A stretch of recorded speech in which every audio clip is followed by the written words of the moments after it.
जी महाराज, विभीषण जी महाराज जी ने अपने बंधु का त्याग कर दिया। विभीषण जी ने अपने बड़े भैया राम को कहा कि राम की शरणागति में चले जाओ, वो दयावान है, क्षमा कर देंगे। पर रावण ने नहीं माने। तो विभीषण जी ने कह दिया, जो ना मेरे राम का वो ना मेरे काम का, त्याग दिया अपने बंधु का। और तीसरा भरत जी महाराज, जब कैकेयी मैया ने राम को वनवास दे दिया और जब भरत को गद्दी पर बिठाना चाह रही थी, उस समय भरत जी महाराज जी ने एक ही बात कही, माँ तुम मेरी मित्र नहीं हो, तुम मेरी माँ नहीं हो, तुम मेरी शत्रु हो, क्योंकि तुम मेरी राम भक्ति में बांधा डालती हो। इस तरह से भरत जी महाराज जी ने अपनी माँ का त्याग कर दिया। बलि महाराज जी ने अपने गुरु का त्याग कर दिया।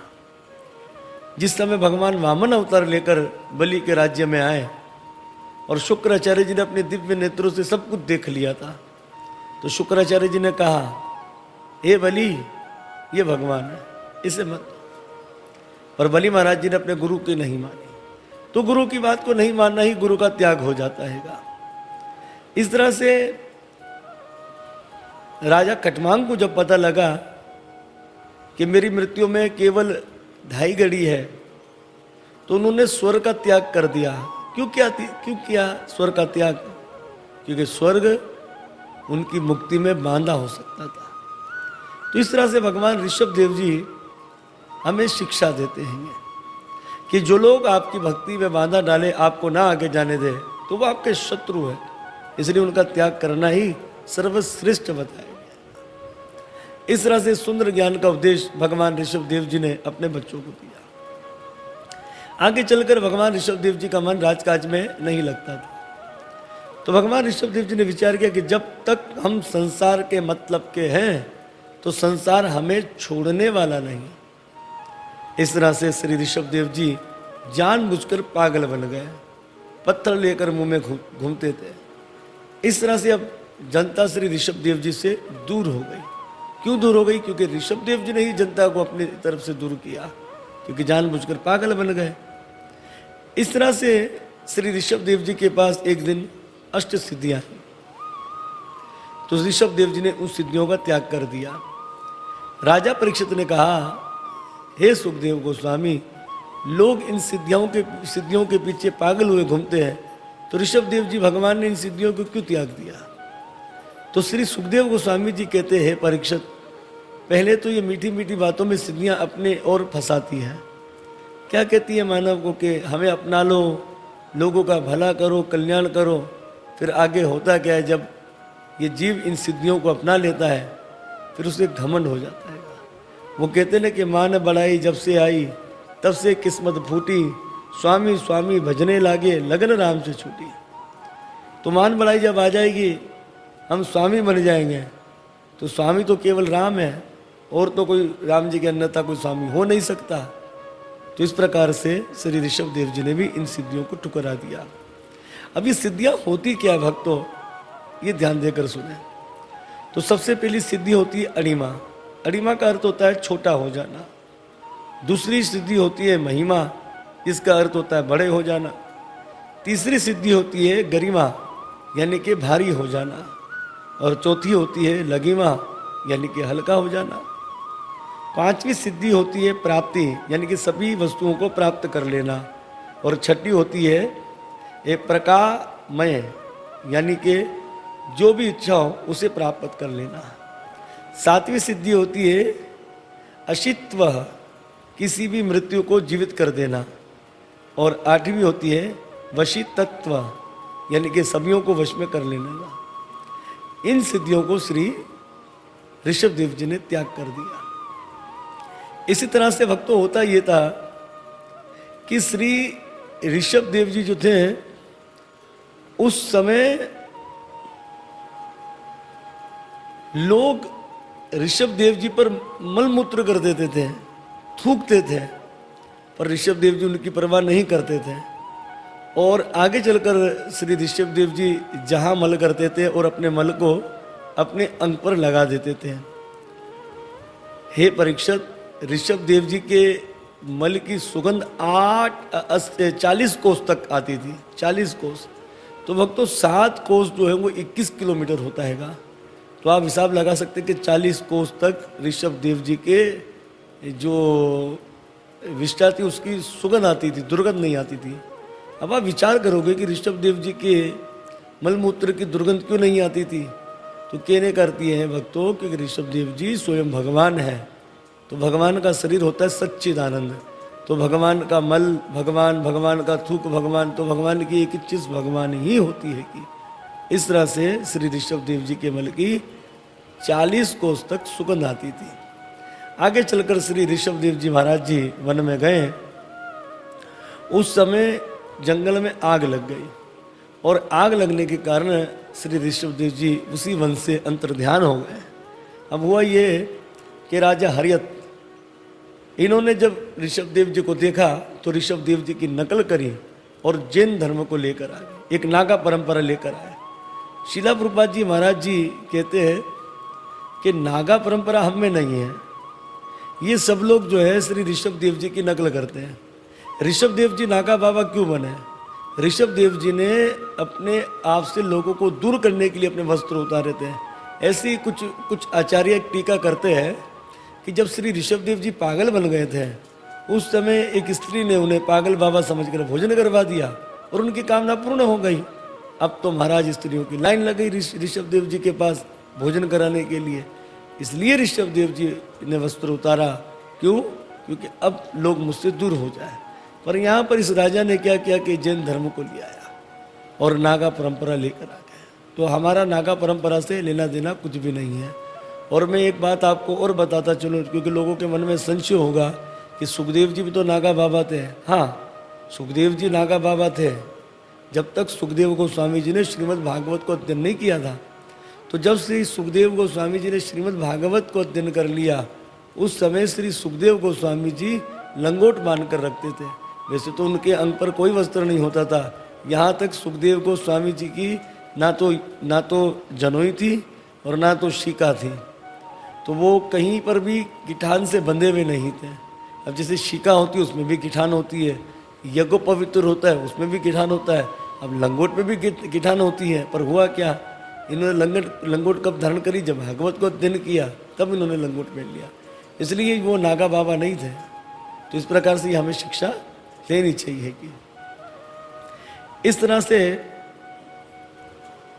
आगे चलकर श्री ऋषभ देव जी के जो बड़े बेटा थे जिनका नाम था भरत, तो अब जो है भरत जी के चरित्र में हम प्रवेश करते हैं।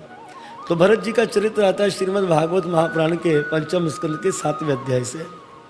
भरत जी महाराज जी ने विश्वरूप की कन्या पंचजनी से विवाह किया।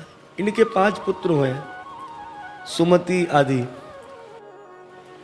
इस तरह से भरत जी महाराज जी ने 1 करोड़ वर्षों तक राज्य किया था। अब भरत जी महाराज जी का मन राजकाज में लगता नहीं था, तो श्री भरत जी महाराज जी ने अपने पुत्रों को सप्ताह का भार सौंपा और श्री भरत जी महाराज जी तप करने के लिए पुला आश्रम चले गए।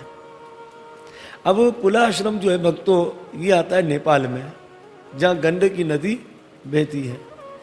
श्री भरत जी महाराज जी सब कुछ छोड़ छाड़ कर जब गंडकी नदी के पास भजन कर रहे थे उस समय एक प्यासी हिरण जो कि गर्भवती थी गंडकी नदी का जल पी रही थी। उस समय उस हिरनी ने शेर की आवाज़ सुनी। वो हिरनी घबरा गई और जैसे ही हिरनी ने नदी को लांगा तो हिरनी के गर्भ से जो बच्चा था वो नदी में गिर गया और आगे चलकर वो हिरनी की मृत्यु हो गई। भरत जी महाराज जी ने यह दृश्य देखा और श्री भरत जी महाराज जी ने उस बच्चे को पाल लिया। अब भरत जी महाराज जी सब कुछ छोड़ छाड़ कर किस लिए आए थे? भजन करने के लिए। पर भरत जी महाराज जी हिरण के बच्चे के मुंह में पड़ गए। इस तरह से भक्तों होता ये था कि जब भरत जी महाराज जी भोजन करते हैं, भोजन भी उसे अपने साथ कराते हैं, उठते हिरण का चिंतन करते हैं, सोते हिरण का चिंतन करते हैं। और जहाँ तक जब आसन जमाए बैठते थे भजन करते थे उस समय भी वो अपनी जब वो श्री भरत जी महाराज जी के अंग को खुजलाता था अपने अंग से, तो भरत जी महाराज जी को बहुत आनंद आता था। इस तरह से हुआ ये कि समय आने पर जब कुछ हिरणों का झुंड आया और उन हिरणों के झुंड के संग भरत जी महाराज जी के ये हिरण ये भी चले गए। अब हुआ ये कि भरत जी महाराज जी उस हिरण के बच्चे का मोह करने लगे और समय आने पर भरत जी महाराज जी ने अपने शरीर का त्याग कर दिया। अब हुआ ये कि भरत जी महाराज जी ने जब अपने शरीर का त्याग किया, उस समय भरत जी महाराज जी ने हिरण का चिंतन किया और भरत जी महाराज जी की अगली योनि क्या हो गई? हिरण की हो गई। इस तरह से आगे चलकर भरत जी महाराज जी को हिरण की योनि में भी याद था कि मैं तो सम्राट भरत था, मैंने सब कुछ त्यागा था और मैं एक हिरण के मुंह में मर गया। इस तरह से भरत जी महाराज जी ने हिरण की योनि में भी खाना पीना भक्तों छोड़ दिया। अब आगे चलकर भरत जी महाराज जी का जन्म अंगिरस गोत्री ब्राह्मण कुल में हो गया। इनके पिता इनको पढ़ाते थे, पढ़ बेटा का से कबूतर, ये पढ़ते नहीं थे। क्यों? अगर मैं का से कबूतर कहूँगा और मेरे प्राण निकल गए तो मैं तो कबूतर बन जाऊँगा। इस तरह से भक्तों इनके पिता इन्हें गायत्री का जप कराते थे, ओम भूर्भुवः स्वः, पर ये गायत्री का जप भी नहीं करते थे। ये सोचते थे कि अगर मैं गायत्री का जप करूँगा ओम भूर्भुवः स्वः और मेरे प्राण निकल गए तो ओम भूर यानी कि मैं पाताल में चला जाऊँगा, भुव इस पृथ्वी पर रह जाऊँगा, स्वर्ग के चक्कर में पड़ जाऊँगा, इसलिए गायत्री का जप भी नहीं करते थे। तो इनके पिताजी ने इनको जड़ के कर जड़ भरत इनका नाम रख दिया। समय आने पर पिताजी तो संसार से चले गए और अपने दूसरे पुत्रों को कह गए थे कि तुम्हारे इस छोटे भाई को कुछ तो ज्ञान दे देना जिससे अपना कल्याण कर सके। भाइयों ने बड़ी कोशिश करी पर भरत जी महाराज जी को कुछ बुद्धि में नहीं आता था, क्योंकि वो लाना ही नहीं चाहते थे। इस तरह से आगे चलकर इनकी भाभीयों को बहुत जलेसी होने लगी। भाभियाँ अपने पतियों को कहती है कि लो हम आपको बादाम का हलवा खिलाते हैं, फिर भी आप डेढ़ पसली और ये सूखी आधी रोटी खाकर इतना मोटा ताजा पर काम धंधा करता नहीं है। तो उस समय भाभियों ने जब भाइयों को भड़काया तो भाइयों ने कहा देख भैया, ना तो तू भजन करता है ना तो ज्ञान को अभ्यास करता हैगा, तो इसलिए तुम जाओ अब काम करो। तो भरत जी महाराज जी को खेतों की रक्षा के लिए भेज दिया गया।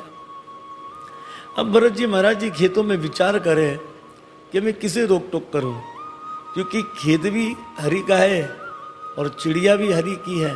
वो कहते ना कि हरि की ही चिड़िया हरि को ही खेत, खाओ मोरी चिड़िया हरे हरे खेत। तो महाराज चिड़िया हरि की है, खेत हरि का है। तो भरत जी महाराज जी कहते हे मेरी चिड़िया खाओ भर भर पेट। अब श्री सुखदेव गोस्वामी जी कहते राजन, उसी समय की एक लीला आती है कि एक डाकुओं का राजा था, माँ भद्रकाली का भक्त था, संतान इसके घर में होती नहीं थी। तो इसने माँ भद्रकाली से कहा कि हे माँ तुम मुझे संतान दो, मैं तुम्हें एक नर बलि की बलि दूंगा। अब महाराज हुआ ये कि जो हमें भाग्य में मिलना है वो हमें मिलता हैगा। वो कहते हैं ना कि चांदी लुटा ले चाहे सोना बहा ले, किस्मत का लिखा हुआ टले न टाले। जो परमात्मा ने हमारे भाग्य में लिखा है वो हमें मिलकर ही रहता है। और रही बात ये है कि बहुतों को संतानें बहुत देर बाद होती है, देर से भाग्य जागृत होता हैगा। तो ज्योतिष शास्त्र से भी बताया गया है कि जब कुछ क्रूर गुरे आकर बैठ जाते हैं उनके जो संतान लगन के अंदर, तो उस समय संतानें नहीं होती है। जब उसकी दृष्टि खत्म होती है तब वो संतानें होने लग जाती है। तो इसी तरह से किसी को 4 साल, किसी को 5 साल, 10 साल भी, 20 साल में भी संतानें हुई। कहने का अर्थ ये है कि जो भाग्य में है वो हमें मिलता हैगा, उसे कोई रोक नहीं सकता हैगा। इसी तरह ये डाकुओं का सरदार था, इसके भाग्य में संतान थी पर देर से थी। पर इस मूर्ख ने विचार किया कि मुझे भद्रकाली ने दिया हैगा। अब महाराज हुआ ये कि इसने अपने सेवकों से कहा कि जाओ किसी बच्चे को पकड़ के लेकर आओ। तो बच्चे को पकड़ के लेकर आ गया, बच्चे को खिलाया पिलाया निलाया धुलाया। तो बच्चे को जब पता लगा कि ये तो मुझे भद्रकाली को बलि देने वाले हैं, तो बच्चा साहब वहाँ से भाग गया।